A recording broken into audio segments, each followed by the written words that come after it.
प्यारे बच्चों नमस्कार। मैं कृष्णकांत त्रिपाठी अपने चैनल में आपका स्वागत करता हूं। कक्षा 10 गणित में हम लोग पढ़ रहे हैं बहुपद का परिचय। अब देखते हैं रैखिक बहुपद का शून्य। रैखिक बहुपद मतलब ऐसा बहुपद जिसमें उपस्थित चर की घात 1 हो। मान लो कोई बहुपद है y बराबर 2x+3। इसका हमको शून्य ज्ञात करना है। तो शून्य के लिए क्या होना चाहिए, इसको हम px भी कहते हैं, fx भी कहते हैं, कुछ भी कहते हैं। शून्य के लिए ये क्या होना चाहिए, अगर शून्य ज्ञात करना है तो इसका मान 0 होना चाहिए। तो अगर हम 0 करेंगे तो 2x बराबर -3, x बराबर -3/2, यानी कि यही इसका शून्यक होगा।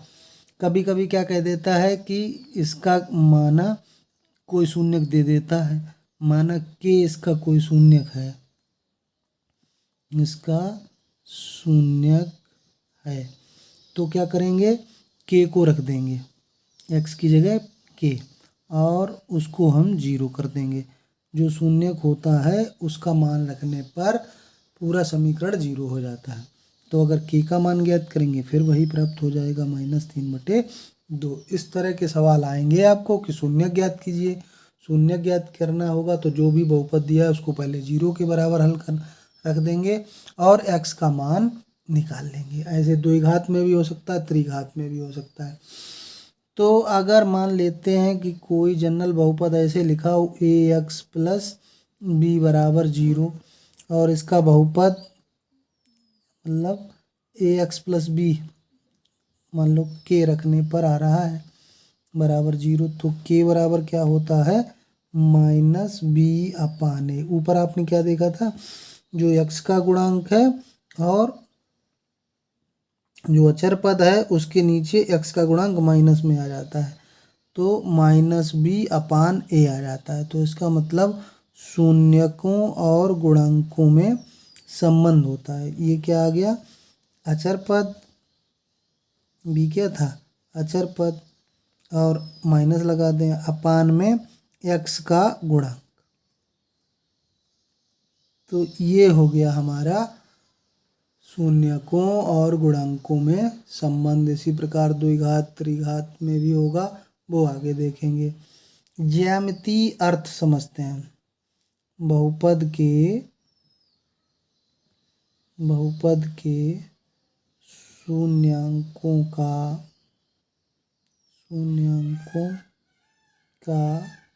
ज्यामितीय अर्थ ये समझते हैं। ज्यामितीय अर्थ मतलब अगर चित्र बना हुआ है तो कैसे समझेंगे। मान लो कोई बहुपद है y बराबर 3x+4, तो इसका ग्राफ बनाने के लिए हमको क्या चाहिए होगा, x और y के कुछ मान चाहिए होंगे जिससे हम ट्रेसिंग कर सकें। यहाँ हमने लिख दिया x, यहाँ लिख दिया y। अब x का मान 0 अगर रख दें तो x का मान 0 रखेंगे तो y का मान क्या प्राप्त हो जाएगा, ये तो पद 0 हो जाएगा 4। और अगर y का मान 0 रख दें, y की जगह पे 0 रख दें तो यहाँ पे क्या प्राप्त होगा 3x+4, और x बराबर प्राप्त हो जाएगा, ये 4 उधर जाएगा -4/3, तो ये -4/3 प्राप्त हुआ। तो अगर हम इसका ग्राफ पेपर पे ग्राफ खींचेंगे तो कैसे प्राप्त हो जाएगा, इधर x पॉजिटिव होता है, इधर y पॉजिटिव, इधर माइनस का x, इधर माइनस का y। तो पहले तो x पे 0 का 4, यहाँ पे x पे 0 चलो और y पे 4 चल जाओ, और 4/3 कितना होगा, -4/3। यहाँ मान लेते हैं एक से थोड़ा आगे निकल जाएंगे हम, मान लो 1 है, फिर -4/3 ये बिंदु मान लेते हैं, ये -4/3 और y का मान 0। तो अगर इन दोनों बिंदुओं को मिलाएंगे तो ऐसी एक रेखा प्राप्त होगी। तो आपने देखा कि अगर एक घातीय बहुपद है यानी कि रैखिक बहुपद है तो उसका एक मूल होता है, यानी कि शून्यक एक होता है। ये कैसे समझेंगे, ग्राफ अगर दिया है तो ग्राफ पे हम देखेंगे कि जो रेखा है वो एक्स अक्ष को कितने बिंदुओं पर काटती है। यहाँ सिर्फ एक बिंदु पर काटती है, तो इसके शून्यक 1 होगा। अब मान लो कोई दे दिया है y बराबर x² - 1, ऐसे द्विघाती बहुपद दे दिया, तो इसमें मान निकाल लेते हैं। x का मान 0 रख दें तो y का मान -1, x का मान 1 रख दें तो y का मान 0 हो जाएगा। x का मान 2 रख दें तो ये 3 प्राप्त हो जाएगा। अब -2 रख दें, तब भी -2 का वर्ग भी 4 हो जाएगा। 4 से 1 गया 3। अगर हम एक और निकाल लें, -1 निकाल लें, तो -1 का वर्ग 1 होगा, तो -1 पे भी 0 हो जाएगा। तो अगर इसका ग्राफ अगर हम खींचेंगे, फिर वही सारणी ऐसे बना के x y ये सब, ये प्लस एक्स एच, ये माइनस एक्स एच, ये प्लस वाई, ये माइनस का वाई।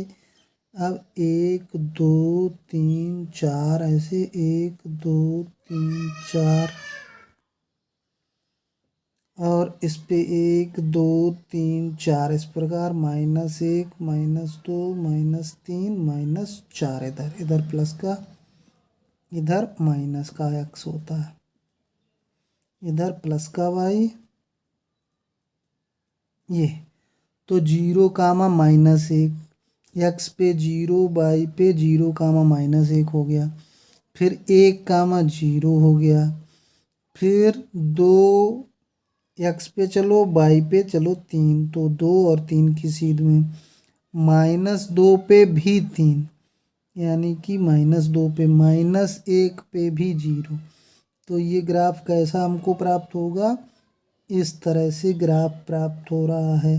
तो आपने देखा कि ये ग्राफ एक्स अक्ष को 2 बिंदुओं पर काट रहा है। तो यानी कि अगर द्विघात बहुपद होगा तो ग्राफ 2 बिंदुओं पर काटेगा। कहने का मतलब अगर ग्राफ 2 बिंदुओं पर काट रहा है तो उसके 2 शून्यक होंगे। तो अभी तक हमने समझा कि अगर एक रैखिक बहुपद है तो उसका ग्राफ 1 बिंदु पर काटता है, द्विघात बहुपद है तो 2 बिंदुओं पर काटता है, अगर त्रिघात बहुपद है तो 3 बिंदुओं पर काटेगा। तो इसका मतलब अगर ग्राफ से हमसे ये पूछा जाए बहुपद के शून्यकों की संख्या, तो हम ग्राफ देखकर बता सकते हैं। अब कुछ उदाहरण देख लेते हैं, कुछ उदाहरण देखेंगे जिससे आपको बिल्कुल समझ में आएगा। ये कुछ ग्राफ बने हुए हैं और उनसे आपको बताना है शून्यकों की संख्या। ये ग्राफ हो गया,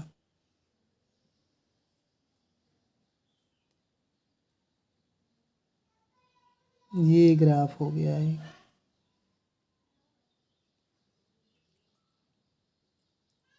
एक ये ग्राफ हो गया,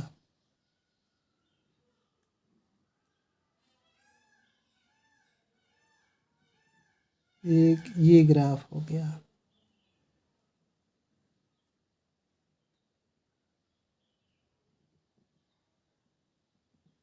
एक ये ग्राफ हो गया,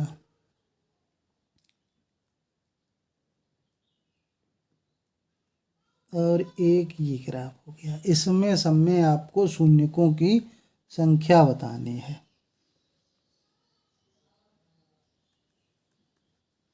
ये 5वां और ये 6ठा। तो पहला कैसे देखेंगे, 2 बिंदुओं पर, एक्स अक्ष को 2 बिंदुओं पर काटता है ग्राफ, तो शून्यकों की संख्या कितनी हुई, 2। शून्यकों की संख्या कितनी हो गई, 2। दूसरा में ग्राफ कहाँ काटता, केवल एक्स अक्ष पर छू रहा है, एक बिंदु पर, तो शून्यकों की संख्या 1। तीसरा हमने देखा कि एक्स अक्ष को कहाँ काटता है, एक बिंदु पर, तो शून्यकों की संख्या 1। अब चौथे पार्ट में देखेंगे कि एक बिंदु पर काट रहा है, फिर 2 बिंदु पर, फिर 3 बिंदु पर, तो शून्यकों की संख्या 3। ये एक बिंदु पर काट रहा, दो बिंदु पर काट रहा, तीन बिंदु पर काट रहा, तो चार बिंदुओं पर काटता, शून्यकों की संख्या कितनी हो गई? 4। और ये छठे पार्ट में देखो एक्स अक्ष पर यहाँ काट रहा है, एक्स अक्ष पर यहाँ काट रहा है, तो शून्यकों की संख्या कितनी हो गई? 2 बिंदु। तो अर्थात ये हम समझ लेंगे कि अगर हमें ग्राफ दिया जाएगा तो ग्राफ एक्स अक्ष को किन बिंदुओं पर काटता है, कितने बिंदुओं पर काटता है, उतने ही उसके शून्यकों की संख्या हो जाएगी। आई होप आपको समझ में आ गया होगा। अगर समझ में आया है तो वीडियो को लाइक कर दीजिए, चैनल को अभी तक सब्सक्राइब नहीं किया है सब्सक्राइब कर लीजिए, बेल आइकन ज़रूर दबा दीजिए ताकि मैं वीडियो डालूं और आपको नोटिफिकेशन प्राप्त हो जाए। अब हम देखते हैं प्रश्नावली 2.1। इसमें ये ग्राफ दिए गए हैं, चित्र दिए गए हैं, इनसे बताना है आपको शून्यकों की संख्या। तो देख लेते हैं पहला ग्राफ। पहला ग्राफ देखो, यहाँ एक्स अक्ष ये है, वाई अक्ष ये है, ग्राफ ये जा रहा है, तो कहीं ये एक्स अक्ष को काट रहा है, तो इसकी शून्यकों की संख्या कितनी हो जाएगी? 0। अच्छा, अब दूसरा देखते हैं। ये यहाँ काटा, ये वाई अक्ष है, लेकिन ये एक्स अक्ष को कहाँ काट रहा है? एक जगह, तो शून्यकों की संख्या कितनी हो गई? 1। तीसरा देखते हैं, एक जगह काट रहा है एक्स अक्ष को, यही तो एक्स अक्ष है, 2 जगह काट रहा है और 3 जगह काट रहा है, तो शून्यकों की संख्या कितनी है? 3। चौथा हमारा पार्ट है, ये देखो ये ग्राफ बना हुआ है, कहाँ काट रहा है? एक जगह एक्स अक्ष को, 2 जगह, तो शून्यकों की संख्या कितनी है? 2। ये देखते हैं, एक जगह, 2 जगह, 3 जगह और 4 जगह, तो शून्यकों की संख्या कितनी है? 4। इसको देखते हैं, एक जगह यहाँ एक्स अक्ष को टच किया, दूसरी जगह यहाँ एक्स अक्ष को टच किया, तीसरी जगह, तो शून्यकों की संख्या कितनी हो गई? 3। तो आई होप ये आपको एक्सरसाइज समझ में आ गई होगी। अब अगले वीडियो में देखते हैं दूसरी एक्सरसाइज। तब तक के लिए धन्यवाद।